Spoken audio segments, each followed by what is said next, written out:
तो आज हमारी तैयारी का डे 49। आज जो हमारा टॉपिक है वो है स्टेट एग्जीक्यूटिव्स के बारे में। स्टेट एग्जीक्यूटिव्स के बारे में।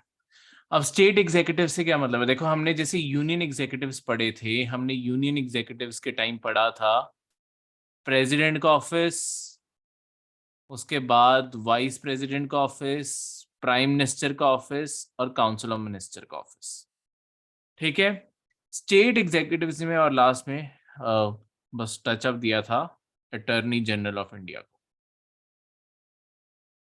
ठीक है, उसका ऑफिस आगे डिटेल में जाके constitutional and non constitutional bodies में पढ़ेंगे। यहाँ पे हमने टचअप दे दिया कि ये सारे यूनियन एग्जीक्यूटिव्स होते हैं। स्टेट एग्जीक्यूटिव्स में आपके गवर्नर, ठीक है, जो देखो जो स्टेट्स है ना, इंडिया के अंदर मिरर इमेज बनाई हुई है। जैसी आपकी सेंट्रल गवर्नमेंट दिखती है, जो यूनियन गवर्नमेंट दिखती है, हूबहू आपकी स्टेट गवर्नमेंट दिखती है। इन दोनों में आपस में कोई डिफरेंस नहीं है दिखने में। ठीक है, जैसा प्रोसेस सेंट्रल गवर्नमेंट में चलता है वैसा ही प्रोसेस आपकी स्टेट गवर्नमेंट्स के अंदर चल रहा है। ठीक है, इससे ये क्यों ऐसा बनाया हुआ है? ताकि हर इंसान को इंडिया का पॉलिटिकल सिस्टम समझने में कोई प्रॉब्लम ना हो। तो कोई बहुत कॉम्प्लेक्स सिस्टम नहीं बनाया, हमने बहुत ही मिरर सिस्टम बनाया। जैसे हम सेंटर में पूरे इंडिया का हेड प्रेसिडेंट को कहते हैं, हर स्टेट का जो हेड होता है वो गवर्नर होता है। ठीक है, पर फिर से जैसे हम कहते हैं, ये दोनों के दोनों नॉमिनल हेड हैं, नाम के ही हेड हैं। ठीक है, असली पावर इन दोनों के पास कुछ नहीं है, बस ये दोनों साइन ही करते हैं।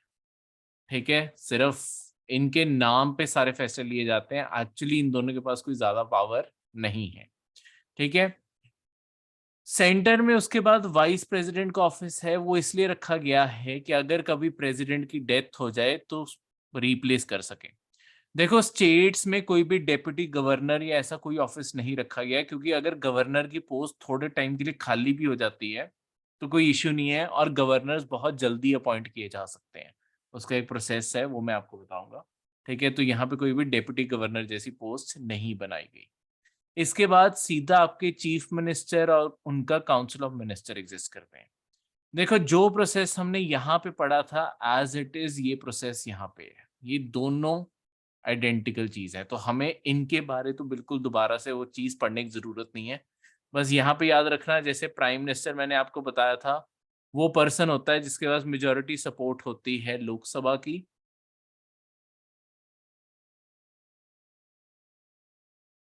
और पहले प्राइम मिनिस्टर प्रेसिडेंट के द्वारा बनाया जाता है, उसके बाद प्राइम मिनिस्टर बताता है कि मेरे बाकी सारे काउंसिल ऑफ मिनिस्टर में कौन से लोग मंत्री होंगे। ठीक है, वो पार्लियामेंट के किसी भी हाउस के मेंबर हो सकते हैं, सपोर्ट लोकसभा की।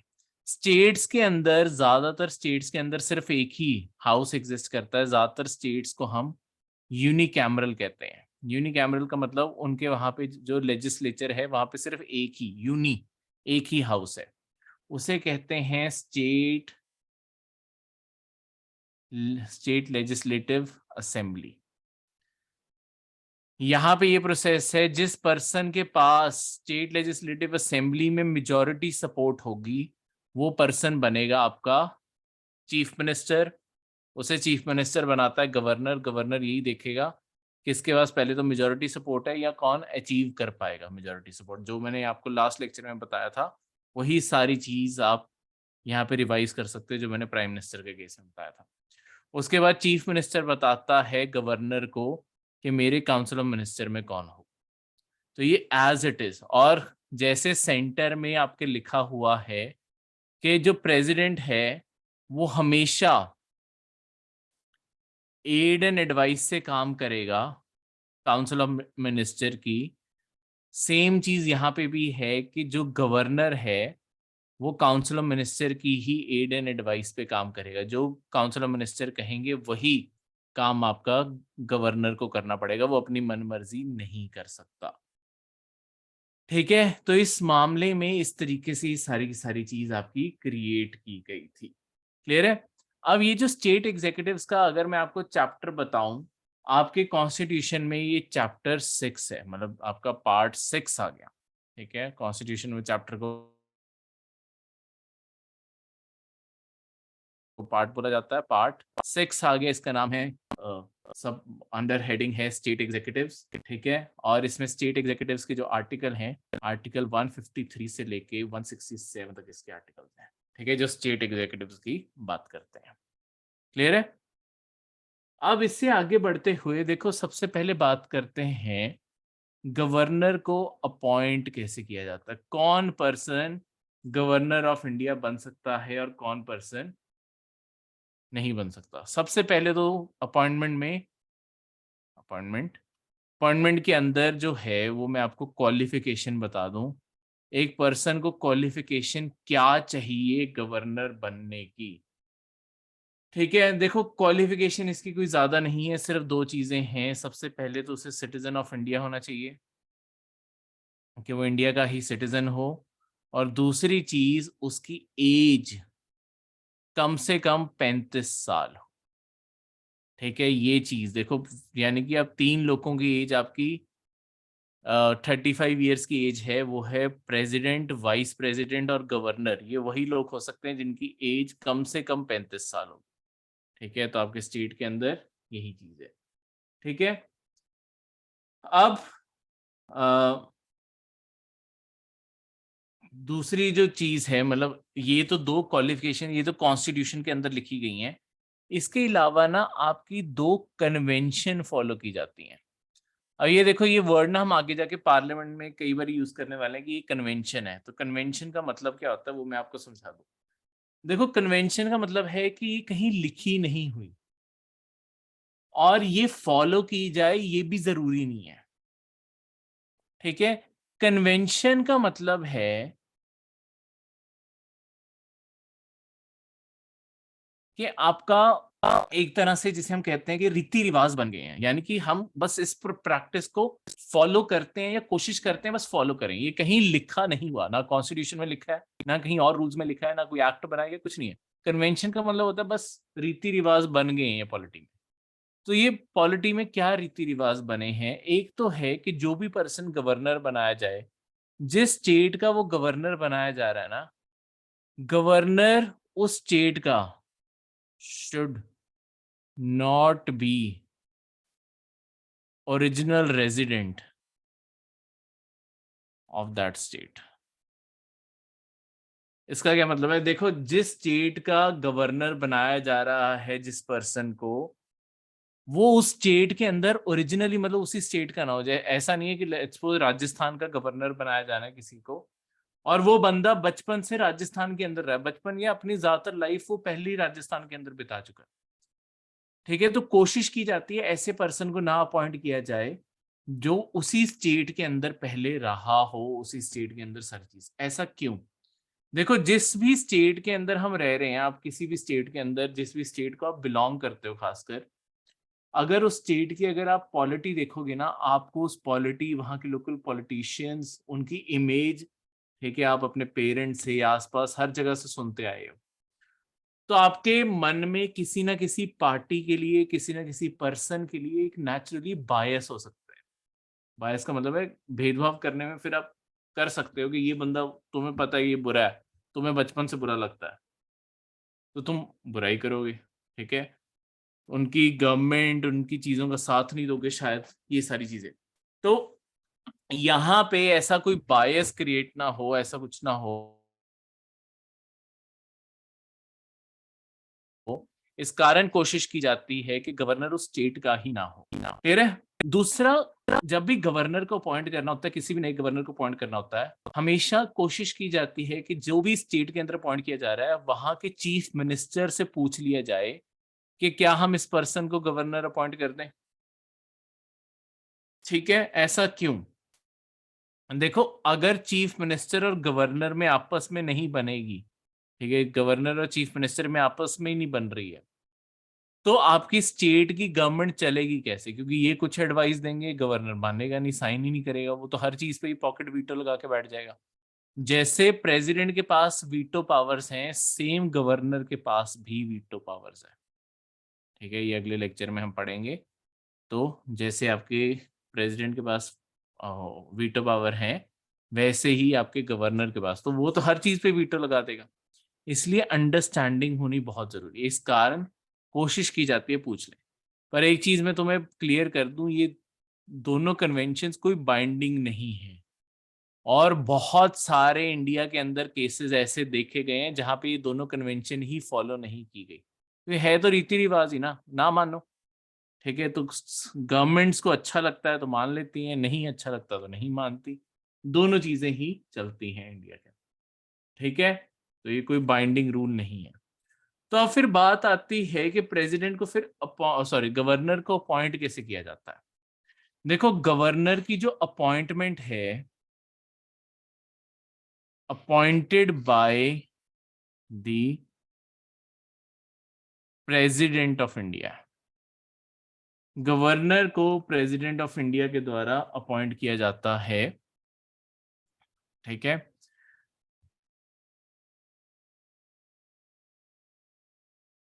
किस तरीके से, कोई इसका क्रेडिट, सेंटर में प्रेसिडेंट हर काम अपने काउंसिल ऑफ मिनिस्टर के कहने पे करता है, जिसे प्राइम मिनिस्टर हेड करते हैं।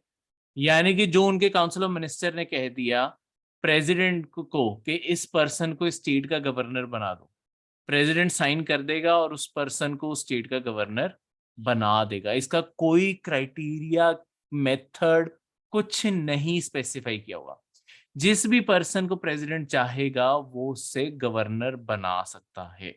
ठीक है, इसीलिए जो गवर्नर होता है ना, इसी चीज के कारण, इसीलिए उसे बोला जाता है कि गवर्नर एक तरह से नॉमिनी है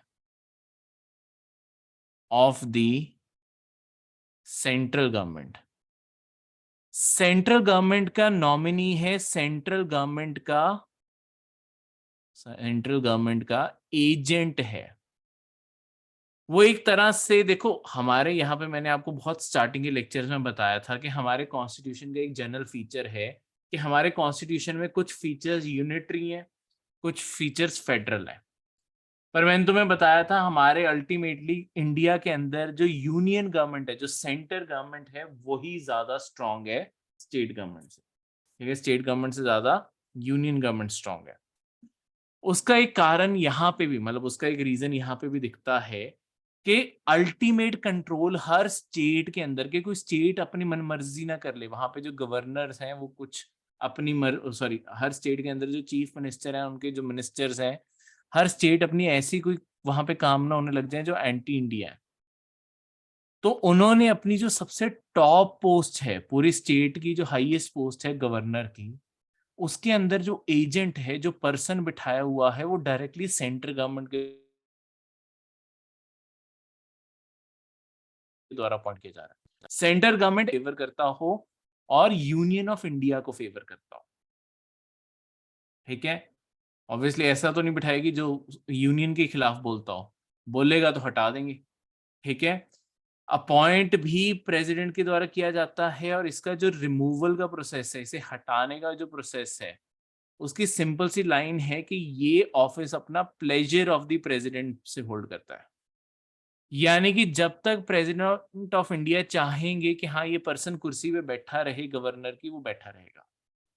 पर जब भी प्रेसिडेंट चाहेंगे कि इस पर्सन को कुर्सी से हटा दिया जाए, ठीक है, लेट्स सपोज आज ही कुर्सी दी थी, अभी 5 दिन नहीं हुए, 5 दिन बाद प्रेसिडेंट ने अगला लेटर भेज दिया कि छोड़ दो, रिजाइन कर दो, बस चले जाओ। ये पर्सन जो गवर्नर था, ये कोर्ट नहीं जा सकता कि मैं अभी तो बैठा था, मुझे अभी कुर्सी से हटा दिया। सारा कुछ प्रेसिडेंट की मर्जी है। प्रेसिडेंट किसे अपॉइंट करना चाहता है, किसे रिमूव करना चाहता है, 100% कंट्रोल प्रेसिडेंट का है इसके, किसी और का कोई कंट्रोल नहीं, प्रेसिडेंट डिसाइड करता है। मतलब ऑब्वियसली काउंसिल ऑफ मिनिस्टर उनका डिसाइड करते हैं, पर वही बात है, प्रेसिडेंट के साइन से हो जाता है सब कुछ। अब ये आपके ये हो गया। ऐसा नहीं है कि कॉन्स्टिट्यूशन में टेन्योर नहीं दिया हुआ कि कितने साल के लिए ऑफिस मिलेगा। देखो, कॉन्स्टिट्यूशन में टेन्योर दिया है कि 5 साल के लिए टेन्योर मिलेगा, पर ये 5 साल एक सिंगल टर्म का मैक्सिमम दिया हुआ है। यानी कि अगर सेम पर्सन को भी, देखो प्रेसिडेंट चाहता है कोई एक सेम पर्सन गवर्नर बना रहे, 5 साल के बाद भी वही पर्सन बना रहे, वही पर्सन बना रहे, बनाए रख सकते हैं, कोई कोई जरूरी नहीं है बदलना। पर हर 5 साल बाद उसे एक नई अपॉइंटमेंट लेटर देनी पड़ेगी कि हाँ तुम गवर्नर अभी भी हो, तुम गवर्नर अभी भी हो, रह सकते हो। दूसरी साइड प्रेसिडेंट की मर्जी है, प्रेसिडेंट कभी भी उसे बोल सकता है कि बस रिजाइन कर दो, ठीक है। तो 5 साल एक बारी के लिए उसे बोला जाता है कि हाँ एक बारी के लिए तुम्हारी अपॉइंटमेंट 5 साल के लिए है, पर इस 5 साल में भी तुम प्लेजर ऑफ द प्रेसिडेंट पे ही हो, गारंटी नहीं है 5 साल। जिस दिन प्रेसिडेंट ने बोल दिया रिजाइन करके जाना पड़ेगा तुम्हें, ठीक है। अब इसके बाद जो इसके अगली चीज है वो ये है कि जब ऑफिस में आना है तो ऑब्वियसली इसे भी ओथ लेनी पड़ेगी। ये ओथ किसे देता है? देखो हमने प्रेसिडेंट के केस में पढ़ा था, जो प्रेसिडेंट ऑफ इंडिया होता है वो चीफ जस्टिस ऑफ इंडिया को ओथ देता है। अगर वो अवेलेबल नहीं है तो हाईएस्ट जो सीनियर मोस्ट जज अवेलेबल है सुप्रीम कोर्ट का। गवर्नर स्टेट का हाईएस्ट ऑफिसर है, तो स्टेट के अंदर जुडिशरी कौन सी हाईएस्ट होती है? High court. तो ये ओथ देता है chief justice of high court. जो भी स्टेट है उसके जो हाई कोर्ट का चीफ जस्टिस होता है, देखो हर कोर्ट के अंदर आपके हाई कोर्ट सारे जितने इंडिया के अंदर है और सुप्रीम कोर्ट, उन सबके अंदर चीफ जस्टिस है। बस जो सुप्रीम कोर्ट का चीफ जस्टिस है उसे चीफ जस्टिस ऑफ इंडिया माना जाता है, क्योंकि पूरे इंडिया के अंदर सुप्रीम कोर्ट एक ही है। Chief justice of high court, क्योंकि हमारे हाई कोर्ट बहुत सारे हैं, हर हाई कोर्ट का अपना अपना चीफ जस्टिस भी है, क्योंकि हाई कोर्ट को चलाने की जिम्मेदारी किसी को तो देनी है ना, तो वो इनके ऊपर होती है, ठीक है। जैसे सुप्रीम कोर्ट के चलाने की जिम्मेदारी चीफ जस्टिस ऑफ इंडिया की है, वैसे ही यहाँ पे, ठीक है।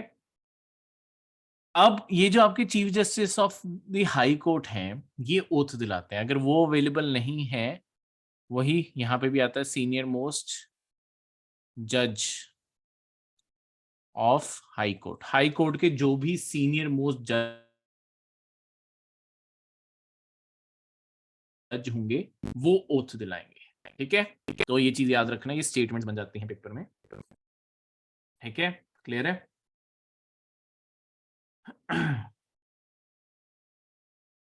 अब बाकी चीजें जैसे मैंने आपको ये चीज लास्ट लेक्चर में ही, मतलब लास्ट प्रेसिडेंट उन सब में क्लियर कर दी थी।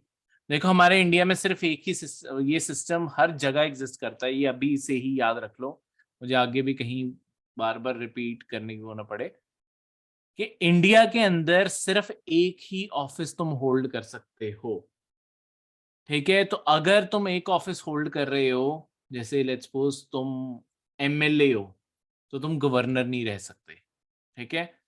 तो अगर कोई भी एमएलए गवर्नर बन जाता है या कोई भी मिनिस्टर गवर्नर बन जाता है, उसके बाद उसे रिजाइन करना पड़ेगा और वो फिर जाके मिनिस्टर की कुर्सी संभाल पाएगा, सॉरी गवर्नर की कुर्सी संभाल पाएगा, ठीक है। तो ये सारी की सारी चीजें यहाँ पे भी होती है। ऐसा नहीं होता, नहीं तो फिर चीफ मिनिस्टर खुद ही गवर्नर बन के बैठ जाए, ऐसा नहीं हो सकता, ठीक है। ये अलग अलग लोग ही होने चाहिए।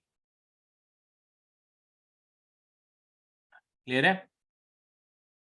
गवर्नर की अब आगे बात करूं, देखो जो गवर्नर की सैलरी होती है, सैलरी डिसाइड कौन करता है? गवर्नर की। गवर्नर की सैलरी पार्लियामेंट के द्वारा डिसाइड की जाती है, ठीक है। गवर्नर की सैलरी पार्लियामेंट के द्वारा डिसाइड की जाती है। पार्लियामेंट जो जितनी सैलरी गवर्नर को देना चाहेंगे, वो पार्लियामेंट अपना time to time bill pass करते रहेंगे, ठीक है। और उसके द्वारा पैसे किसे देने होते हैं सैलरी के? ये स्टेट फंड से जाते हैं, सेंट्रल गवर्नमेंट नहीं देती। हर स्टेट का जो अपना फंड है उसी में से ही गवर्नर की सैलरी जाती है। पर सैलरी देनी कितनी है ये डिसाइड आपकी पार्लियामेंट, सेंट्रल गवर्नमेंट डिसाइड करके देती है। स्टेट के फाइनेंसेस खराब भी हैं, तब भी वो मना नहीं कर सकते गवर्नर को सैलरी देने से, क्योंकि गवर्नर की सैलरी पार्लियामेंट से डिसाइड होके आएगी, ठीक है। क्लियर है? तो इस तरीके से ये सारे के सारे गवर्नर के फंक्शंस हैं। क्लियर है? अब इसके बाद देखो chief minister, council of minister, ये सारी चीजें मैंने आपको ऑलरेडी बता दी कि उनके फंक्शंस ऑलमोस्ट सेम है। एक ना लास्ट लेक्चर का टॉपिक रहता था प्रेसिडेंट का, जो मैंने आपको कहा था कि मैं गवर्नर के उसमें करवा दूंगा, वो था कि प्रेसिडेंट का इम्पीचमेंट, प्रेसिडेंट को ऑफिस से रिमूव कैसे किया जाता है, उसका पूरा का पूरा डिटेल्ड प्रोसेस जो है वो मैंने आपको बताना था, ठीक है। तो वो जो प्रोसेस है वो मैं अभी आपको करवा देता हूं यहाँ पे, ताकि वो चीज पूरी हो जाए। देखो मैंने आपको प्रेसिडेंट, अभी प्रेसिडेंट को टॉपिक करने लगे हम, प्रेसिडेंट की इम्पीचमेंट। प्रेसिडेंट के लिए रिमूवल वर्ड नहीं यूज होता, उसके लिए इम्पीचमेंट होता है। पर अगर आपको पेपर में स्टेटमेंट में प्रेसिडेंट का रिमूवल वर्ड आ जाए ना, स्टेटमेंट इस कारण गलत नहीं होगी कि पेपर में, मतलब स्टेटमेंट में रिमूवल वर्ड यूज किया हुआ है। रिमूवल वर्ड हम जनरली नहीं यूज करते क्योंकि कॉन्स्टिट्यूशन के अंदर उनके लिए रिमूवल वर्ड नहीं यूज किया हुआ, इम्पीचमेंट वर्ड यूज किया हुआ है, ठीक है।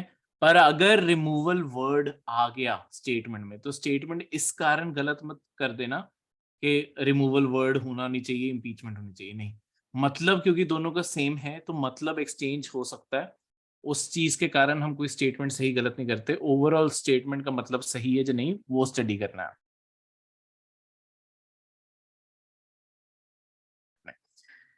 ठीक है। अब पूरा डिटेल प्रोसेस बताता हूं मैं आपको, सॉरी।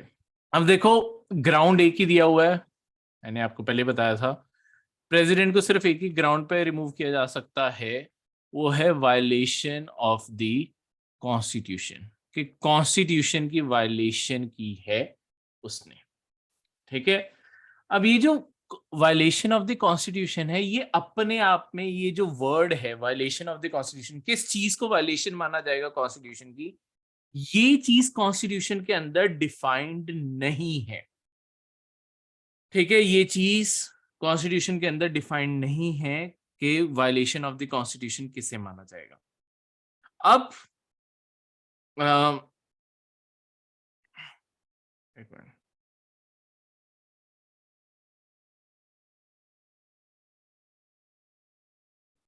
एक मिनट देना बस। वायलेशन ऑफ द कॉन्स्टिट्यूशन का अपने आप में क्या मतलब है, ये कॉन्स्टिट्यूशन में कहीं डिफाइंड नहीं है, इसके कोई मतलब नहीं है। इसके कैसे पता लगाया जाता है वो मैं अभी आपको शॉर्टली बताता हूँ। अब देखो यहाँ पे अगर प्रेसिडेंट ऑफ इंडिया को रिमूव करना है, आप किसी भी हाउस में मोशन शुरू कर सकते हो, लोकसभा में भी रिमूवल का मोशन शुरू कर सकते हो और राज्यसभा में भी। देखो आपको वाइस प्रेसिडेंट का याद करवा दूं, वाइस प्रेसिडेंट का रिमूवल का मोशन सिर्फ राज्यसभा में शुरू होता है, लोकसभा में नहीं। पर प्रेसिडेंट के रिमूवल का मोशन लोकसभा और राज्यसभा दोनों में किसी भी हाउस में शुरू हो सकता है, ठीक है। अब सबसे पहले, हाँ, हाँ, जिस भी हाउस में शुरू होना है सबसे पहले उस हाउस के 1/4 मेंबर्स को साइन करके देना पड़ेगा कि हम ऐसा कोई मोशन शुरू करना चाहते हैं। देखो लोकसभा के अंदर 552 सीट्स हैं और राज्यसभा के अंदर 250 सीट्स हैं, यानी कि इस नंबर का 250 का 1/4 और 552 का 1/4, पहले इतने लोगों को तो साइन करके देना ही देना पड़ेगा कि हाँ हम प्रेसिडेंट को रिमूव करने के ऊपर बात करना चाहते हैं, ठीक है। तो उसके बाद ही प्रेसिडेंट का ये मोशन आ सकता है। अगर 1/4 लोगों ने नहीं साइन किया तो आपका ये मोशन नहीं आएगा, ठीक है। तो 1/4 लोगों को तो साइन करके देना ही पड़ेगा, ठीक है। ये सबसे पहली बात। तो 552 का जो भी 1/4 बनेगा, और राज्यसभा के अंदर इंट्रोड्यूस कर रहे हो तो 250 का 1/4 जो भी बनेगा, इतने मेंबर्स को साइन करके देना पड़ेगा कि हाँ हम प्रेसिडेंट को रिमूव करने में इंटरेस्टेड है और इस चीज के ऊपर बात की जाए। इसके बाद क्या होता है, इसके बाद जिस भी हाउस में ये चीज इंट्रोड्यूस हुआ, पहले ना एक 14 डे नोटिस दिया जाता है टू दी प्रेसिडेंट। प्रेसिडेंट को 14 दिन का एक नोटिस दे दिया जाता है कि आपके खिलाफ एक ऐसा मोशन लोकसभा या राज्यसभा जिस भी हाउस में शुरू हुआ है उसमें आ गया है, ठीक है। मतलब प्रेसिडेंट कुछ कर नहीं सकता, बस उसे इन्फॉर्म कर दिया जाता है कि अब पार्लियामेंट इसके ऊपर चर्चा शुरू करने वाली, ठीक है। अब इसके बाद क्या होता है, जिस भी हाउस के अंदर ये मोशन था वहां पे चर्चा होगी, डिबेट होगी, डिस्कशन होगी, उसके बाद ना हर चीज वोट पे रखी जाती है। यहां पे प्रेसिडेंट को रिमूव करने के लिए एब्सोल्यूट मेजॉरिटी से आपको वोट डालनी पड़ेगी, एब्सोल्यूट मेजॉरिटी से अब मैंने आपको मेजोरिटीज पहले भी पढ़ाई हैं, फिर से यहाँ पे मैं लिख देता हूँ। एब्सोल्यूट मेजोरिटी का मतलब है 2/3 ऑफ, सॉरी एब्सोल्यूट मेजोरिटी नहीं, सॉरी गलत मेजोरिटी लिख दिया। इस मेजोरिटी का एक्चुअली कोई नाम नहीं है, ठीक है, सॉरी गलत हो जाना था मुझसे, तभी लिखते हुए अपने याद आ गया। एब्सोल्यूट मेजोरिटी नहीं है, इस मेजोरिटी का कोई स्पेसिफिक नाम नहीं है। कौन सी मेजोरिटी चाहिए? 2/3 ऑफ टोटल मेंबर।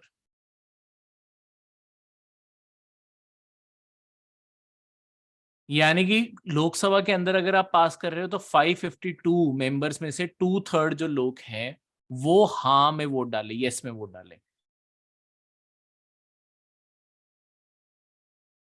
राज्यसभा में अगर आप ये पास कर रहे हो तो वहां पे 2/3 ऑफ टोटल मेंबर्स, ठीक है, जितने मेंबर्स हैं उसका 2/3।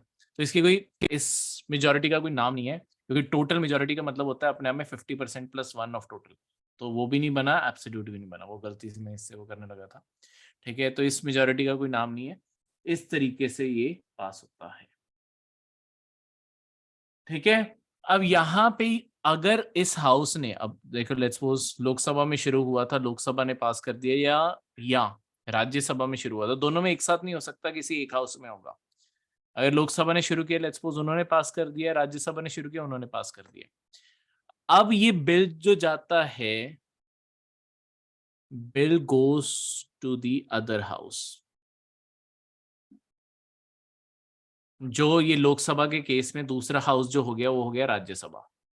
अब ये बिल भेज दिया जाता है राज्यसभा के पास। यहां पे जो दूसरा बिल है, bill goes to the other house, यहां पे उस चीज का मतलब है लोकसभा। अब देखो, पहले हाउस ने तो इल्जाम लगाया, जिस भी हाउस ने शुरू किया ये बिल, उन्होंने तो इल्जाम लगाया कि प्रेसिडेंट ने वायलेट किया है कॉन्स्टिट्यूशन में और हम इसलिए उसे रिमूव करना चाहते हैं, ठीक है।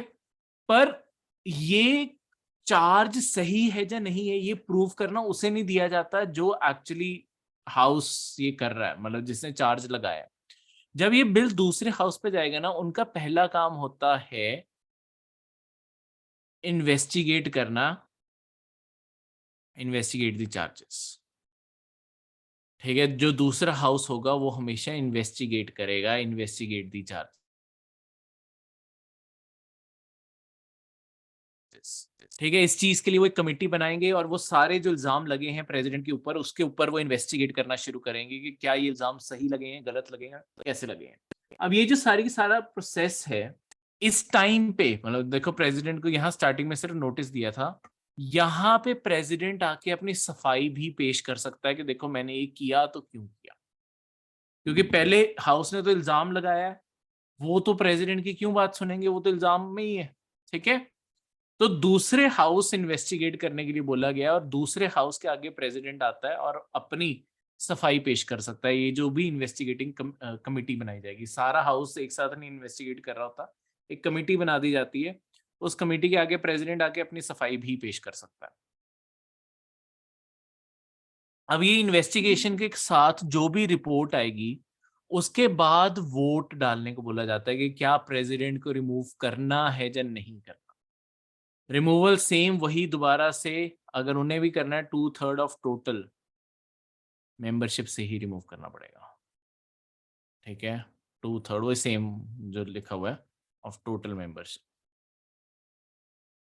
ठीक है। अगर दोनों हाउसेस ने बिल पास कर दिया, जिस दिन ये दूसरे हाउस ने भी टोटल मेजोरिटी से पास कर दिया, उसी दिन से माना जाता है कि प्रेसिडेंट रिमूव हो चुका है, ठीक है, क्लियर है।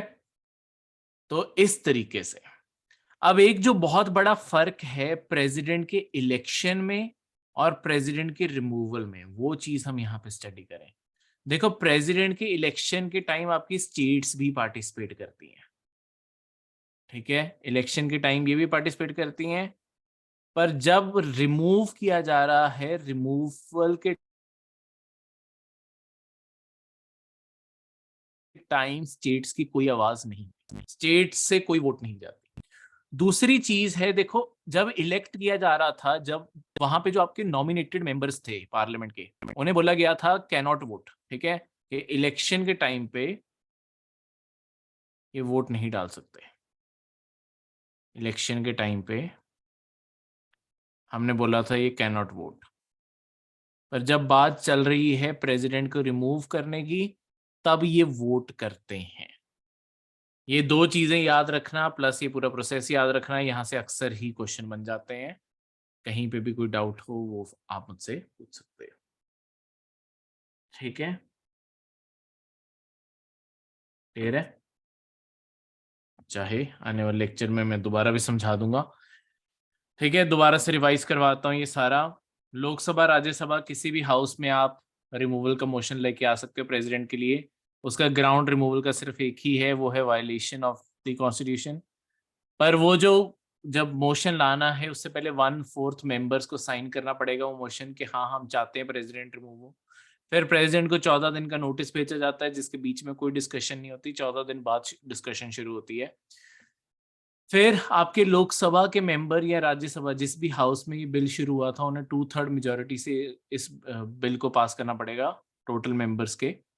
उसके बाद अगर ये वो बिल पास कर दिया, वो बिल दूसरे हाउस के पास जाता है। अगर लोकसभा में शुरू हुआ था राज्यसभा, राज्यसभा में शुरू हुआ था लोकसभा, दूसरे हाउस के पास गया तो वो इन्वेस्टिगेट करते हैं, इन्वेस्टिगेशन कमेटी बनाएंगे जहां पे प्रेसिडेंट भी ये पेश हो सकता है और अपनी सफाई दे सकता है। इस रिपोर्ट के बेसिस पे ये दूसरा हाउस भी वोट डालता है। अगर इन्होंने भी 2/3 मेजोरिटी से वोट डाल दिया तो प्रेसिडेंट रिमूव्ड माना जाता है। दो मेजर डिफरेंस, स्टेट इलेक्शंस मतलब स्टेट नॉमिनेटेड मेंबर रिमूवल में पार्टिसिपेट करते हैं, टोटल मेंबर्स में नॉमिनेटेड भी हैं, इलेक्टेड वर्ड कहीं नहीं लिखा हमने, ठीक है, सारे के सारे पार्लियामेंट के मेंबर्स हैं, ठीक है, पर वो इलेक्शंस में पार्टिसिपेट नहीं करते थे, क्लियर है। ये था ये वाला लेक्चर।